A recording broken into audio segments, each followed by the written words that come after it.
Next, we have Mr. Rajagopal, General Manager of the Food Corporation of India from Andhra Pradesh.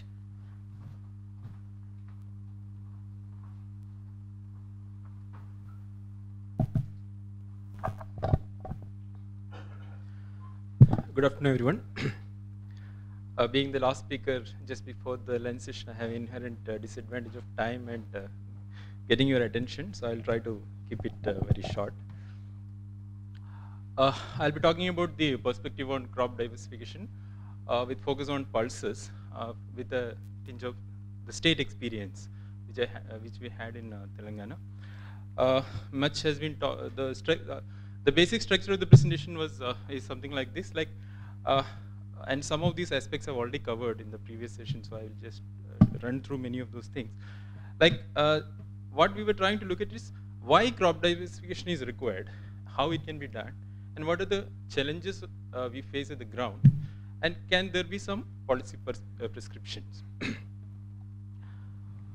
And looking at it from three different angles, when we talk about crop diversification and the requirement of crop diversification, we have to look at it from the angle of different stakeholders involved in the system. So if you look at it from the farmer's point of view, are there any income parity when they go for different crops? So I just picked up some data from the this Commission of Agriculture, CSEP studies and all. And you can see that there are huge disparities in the net income. We are looking at only at the net income per hectare. We are not looking at different, the revenue part, the cost and revenue, the net of net, what income the farmer is able to get from different commodities. As long as there is no parity on it, there is every reason for diversification because it is not yet reached a certain level of equilibrium. The other issue is like water availability or the market infrastructure. There may be potential, or a paddy farmer may be able to get a better income, but if the farmer is located in an area where it is not irrigated, he cannot go for paddy farming. So that becomes a constraining factor. Similarly, the market access. If you have a assured market, generally the tendency is to move towards that kind of a system than going for the risky. In the first presentation, they were talking about the risk factor involved in different crops and all those things. And there is something called an intuitive factor in farming, and we have actually seen it in action in ground during this year in terms of red ground. When in 1 year, the farmers get very good price, next year there is a herd mentality among almost all the farmers to go for that crop, without really looking at whether those prices are sustainable or once the supply situation change, whether the prices will hold. So this kind of an intuitive factor also work in terms of crop diversification. And if you look at it from the consumer point of view, the price fluctuations which happens, the pulses scenario, much has been discussed. India is net short of pulses, and there has been a dip in the pulses production during 14-15 and 15-16, and it has had such an impact on the market prices. For example, red gram, with just about 20% reduction in the production, the prices have shot up more than 100%. And a lot of intervention was required, and a lot of investments were required to build up this buffer and sort of things to cool it down. So basically, it is affecting the consumers directly. So they are also as a stakeholder, they also have to have a say in this crop diversification because it is impacting them. And nutrition security. Already some discussion was there when in the morning session about this. When we were talking about the 3 legs of food security, like that availability, adequacy part, we have more or less achieved. Now we are at the third part, looking at this, the nutritional part of it. And as it has been presented in the morning, the malnutrition level in the country is quite high. So that is another reason why we should go for crop diversification, especially looking at the pulses, because pulses can act as a good ingredient, can give a lot of inputs for this meeting this nutrition issue, whereas the net availability of pulses has actually come down from 71 to, if you look at the data, from 71 to 2013, it has actually come down, the per person availability of pulses. So this acts as another reason for consumers that the crop diversification must happen. Look at the society at large, the environmental factors. This has also been mentioned in the previous presentation. The groundwater level, the depletion which has happened at the groundwater level. The areas which are basically the red, pink and brown are the areas where groundwater level is very poor. And precisely those areas are having a lot of paddy and paddy production at present. So there is a dichotomy, there is a mismatch. Look at the water requirement for different crops. A crop which requires maximum water, rice, it is grown in an area which has one of the lowest groundwater level in the country. So this kind of mismatches are not sustainable. So from an environmental point of view, from a society point of view, there is a very strong reason for diversifying and bringing those areas into crops which are less water intensive. Soil health is another thing. A lot of studies have been there where how the deterioration is happening in the soil health and which is affecting the overall environment, water quality and many other factors. So all these environmental factors are also should act as an input, should stimulate crop diversification for the overall, so for a sustainable growth. Now, how can it be done? The next part is how can it be done? Sir was talking about NAM. There has been a lot of government intervention, government efforts to get diversification done. In 2013-14, a scheme was launched for bringing at least 5% of the area under coverage in Punjab and Haryana and Western UP into pulses and other commodities, shifting it away from paddy. Incentives were announced, cash incentives were announced, and a lot of support was provided. Monitoring systems were made.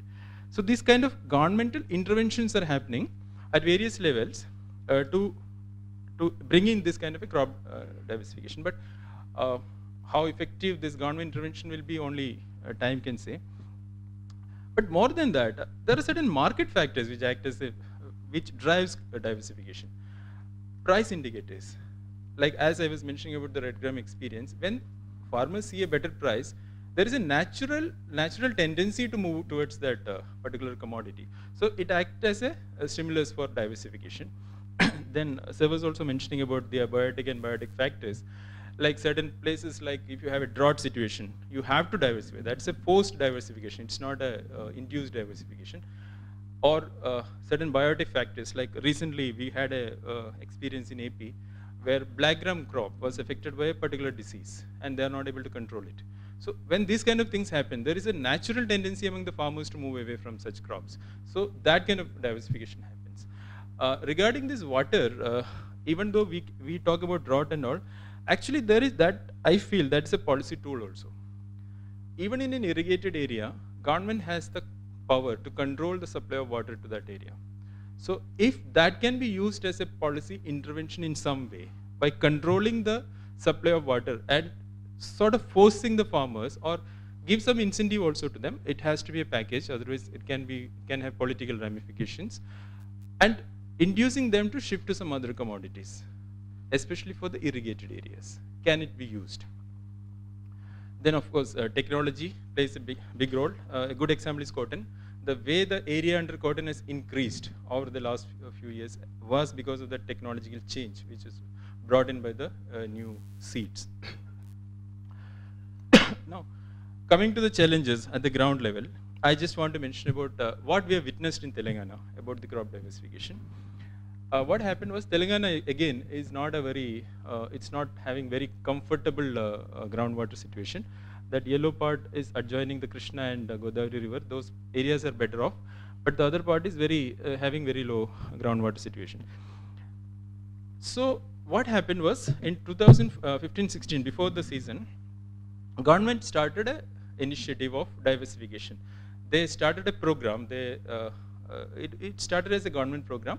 They said, let us diversify into different crops, especially pulses and other things. And farmers also saw a lot of increase in the prices of red gram during that year. So there was it was a dual. One was the government was pushing it, other side market was also pushing. These both things put together, there was a quantum jump in the area under cultivation for red gram in Telangana, and a corresponding reduction in the area under cotton.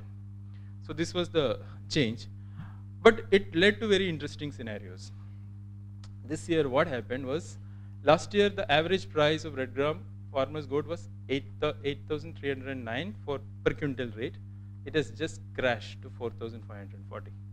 Whereas for cotton last year what they got was 4,195. it increased to 5,065. So those who have diversified got hit, and those who stick to the original crop are benefited now. Now this sends a signal to them. This sends a very wrong signal to a farmer. And this kind of a change, like a 30% reduction in cotton area and 71% in green red gram, and reverse effect on the prices. So when these kind of things happen, that is where the sustainability issues comes. Because whether it is a government induced or a market driven, a farmer goes to a new crop thinking that he'll get better income. So when his income is hit, that is not sustainable in the long run. I'll take one more subset, a particular market. There's a place called Gadwal. It is somewhere near to Hyderabad, around 200 kilometers. That area is known for the groundnut. It produces very good quality groundnut. And traditionally, a lot of groundnut used to be ground there. Again, going by this herd mentality psyche, farmers have moved away from groundnut to red gram this year. You can see the drop, like last year, the kind of groundnut which has come, and this year how much drop has come, and correspondingly, there is a jump in the red gram arrival. These are arrival figures. And of course, the story is the same, prices. Red gram prices just crashed. The groundnut prices have gone up. So when we experiment crop diversification, it has to be from a broader perspective. Like we have to think of the consequences, like how the market will behave and how the farmer will be affected out as an outcome of that diversification. In paper, it may the idea of Telangana government when they started, it was very good because red gram was short. Supply situation was short, like overall country there is a shortage, we are dependent on import. So there is a possibility of price being held, I mean high prices, but it didn't happen. So the few learnings which I wanted to just highlight from Telangana experiences, crop diversification without proper demand estimations may not be good for the farmers. It has to be linked with the demand. So just because of some other reasons when we are going for it, long-term sustainability will be an issue. Then impact of even small variation in production will have very strong impact on the prices. It has been established now, like little change in the production have very strong impact on the prices. And basically the idea which I wanted to put forth is, instead of looking at diversification from agriculture crop diversification point of view, why can't we look at the per hectare income of the farmers? Ultimately, what matters to a farmer is how much money he earns. Everything else is secondary. So if we approach this kind of an issue through that kind of an angle, like can we protect the income levels? Can we ensure that the per hectare income of the farmer remain the same? If that kind of a parity can be achieved, then only crop diversification can be successfully implemented. Any other attempt, if he is getting hit economically, it is not sustainable.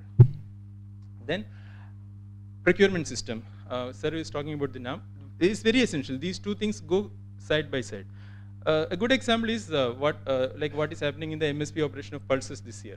This year, I can talk from the Telangana experience. Last year we operated about 10 senders. This year we are operating about 60 senders for procurement of pulses. Very aggressively we are doing, because we have to do it. If we don't do that, and if we don't ensure that the MSP is received by the farmers this year, this will not sustain, and again we will go back to the cycle of shortage and high prices. So this is a there is a very thin layer distinguishing these two, and that balancing has to be done very scientifically.